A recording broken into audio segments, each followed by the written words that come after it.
नमस्कार, आप देख रहे हैं दूरदर्शन टीवी। मैं हूं अविनाश शुक्ला। देखते रहिए देश दुनिया की खबर। आशा बहु आशा संगिनी स्वास्थ्य कार्यकर्ती वेलफेयर एसोसिएशन जनपद शाखा सिद्धार्थनगर के द्वारा आशा एवं आशा संगिनियों ने जनपद सिद्धार्थनगर कलेक्ट्रेट परिसर दिया था। बृहस्पतिवार को आशा एवं आशा संगिनियों ने जनपद सिद्धार्थनगर कलेक्ट्रेट पर 9 सूत्रीय मांगों को लेकर धरना दे, लेकिन उत्तर प्रदेश के मुख्यमंत्री को संबोधित ज्ञापन उनको देना था, लेकिन उनका ज्ञापन कोई लेने नहीं, तो मामला तब बिगड़ गया। नाराज आशा एवं आशा संगिनियों ने कलेक्ट्रेट गेट के सामने मुख्य रोड को जाम कर दिया और नारे लगाते हुए अपनी मांगों मंगवाने के लिए अड़ गई।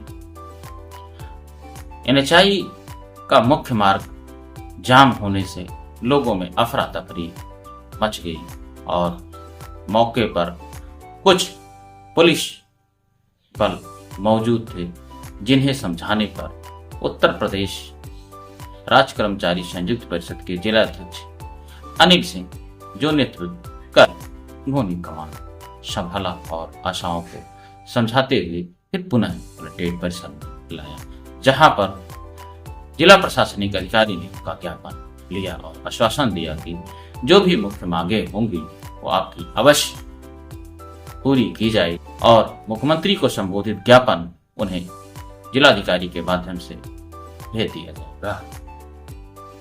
फिलहाल आशा एवं आशा संगिनियों ने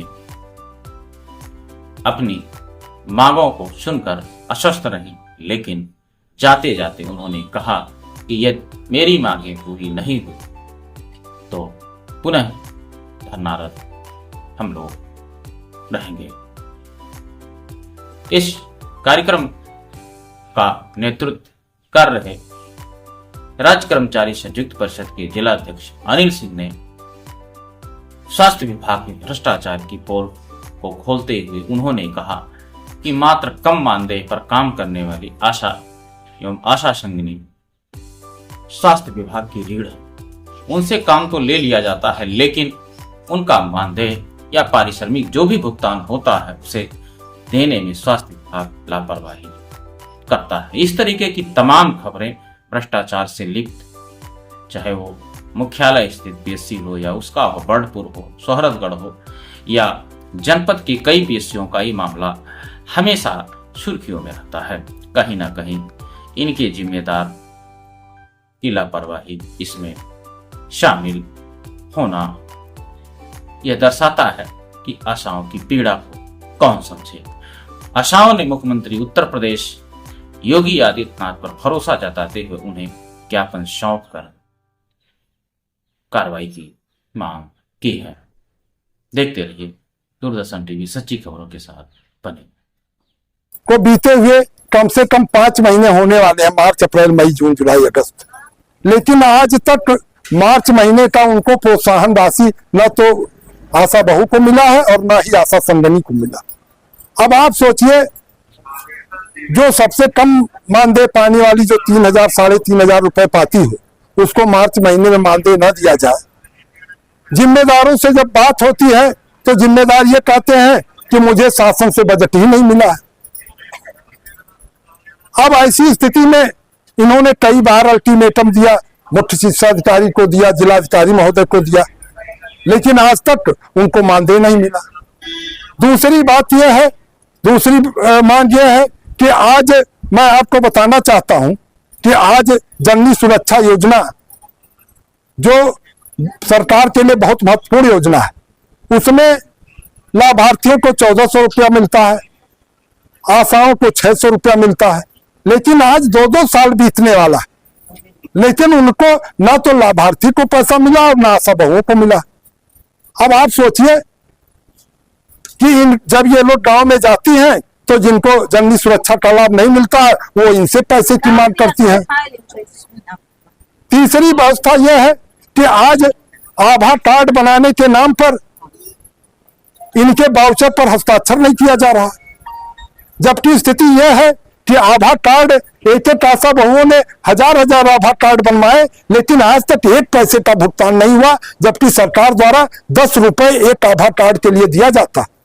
तो ये तो कितना बड़ा जासूसी है। आप पैसा नहीं देंगे और उसके बाद आप जबरदस्ती काम कराएंगे। और यदि कोई आशा बहू इसका विरोध करती है तो कहा जाता है कि जिलाधिकारी महोदय से मिलकर तुम्हारी सेवा समाप्त करा देंगे। तीसरी दिक्कत यह है कि आपसे मैं बताऊं कि जितने राष्ट्रीय कार्यक्रम हैं, चाहे वो फाइलेरिया हो, चाहे नसबंदी हो, चाहे कुष्ठ हो, चाहे दस्तक हो, चाहे टीबीआई हो, 2-2 साल बीत गए, पैसा नहीं दिया जा रहा। कोई आशा यदि 8,000 की वाउचर बना के देती है 10,000 की, तो उसके खाते में 3,000 और 3,500 रुपया भेजा जाता है। कुछ आशाएं ऐसी हैं गिनी चुनी जो अधिकारियों के साथ और बीसीपीएम के साथ मिली भगत करके उनके खाते में एक महीने में 30,000 35,000 रुपया जाता है, और उस पैसे को फिर जो है बीसीपीएम द्वारा निकाल लिया जाता है। तो इस तरह से इतनी समस्याएं हैं कि जिसको आशाएं आखिर कहां जाए। आशाएं अगर कोई डिलीवरी कहीं कोई प्राइवेट में चला गया तो वहां ये कहा जाता है कि आशाओं के ऊपर कार्रवाई होगी, जबकि स्थिति यह है कि एनएम और स्टाफ नर्स का उनका बधा हुआ प्राइवेट हॉस्पिटलों से, उनको प्राइवेट हॉस्पिटल से पैसा मिलता है। जो डिलीवरी अस्पतालों में जाती है सरकारी दवा ना देकर बाहर से दवा खरीदाया जाता है, उनको जननी सुरक्षक लाभ नहीं दिया जाता, तो क्यों कोई डिलीवरी सरकारी अस्पताल में कराने जाएगा। तो आज सरकार द्वारा जितनी अच्छी योजनाएं चलाई जा रही हैं वो जनता तक मिल नहीं रहा, और आशाओं का शोषण उत्पीड़न चरम सीमा पर है। माननीय मुख्यमंत्री जी लाख प्रयास कर रहे हैं। निश्चित रूप से माननीय मुख्यमंत्री जी को मैं बधाई देना चाहता हूं कि आज मुख्यमंत्री जी अच्छी अच्छी योजनाएं चला रहे हैं, लेकिन धरातल पर उन योजनाओं का लाभ न तो जनता को मिल रहा है, न तो आशा बहुओं को मिल रहा है, और जिम्मेदार उसके ऊपर कोई कार्रवाई नहीं करने के लिए तैयार है। तो आज माननीय मुख्यमंत्री जी से हम लोग ये अनुरोध करते हैं इस ज्ञापन के माध्यम से कि माननीय मुख्यमंत्री जी, निश्चित रूप से आप लोकप्रिय मुख्यमंत्री हैं, आप इनकी समस्याओं को सुनिए, और सबसे बड़ी मांग मैं माननीय मुख्यमंत्री जी से करता हूं इन आशा बहुओं की तरफ से कि इनका मानदेय 10,000, 12,000, 15,000 कर दिया जाए, प्रोत्साहन राशि समाप्त कर दिया जाए, 50% भ्रष्टाचार अपने आप समाप्त हो जाएगा। इसी को लेकर आज हम लोग सैकड़ों की संख्या में आशा बहुएं आज यहाँ कलेक्ट्रेट परिसर में एकत्रित हुई हैं, और अभी कुछ देर बाद जिलाधिकारी महोदय के माध्यम से लोकप्रिय मुख्यमंत्री जी को अपना ज्ञापन प्रेषित करेंगी।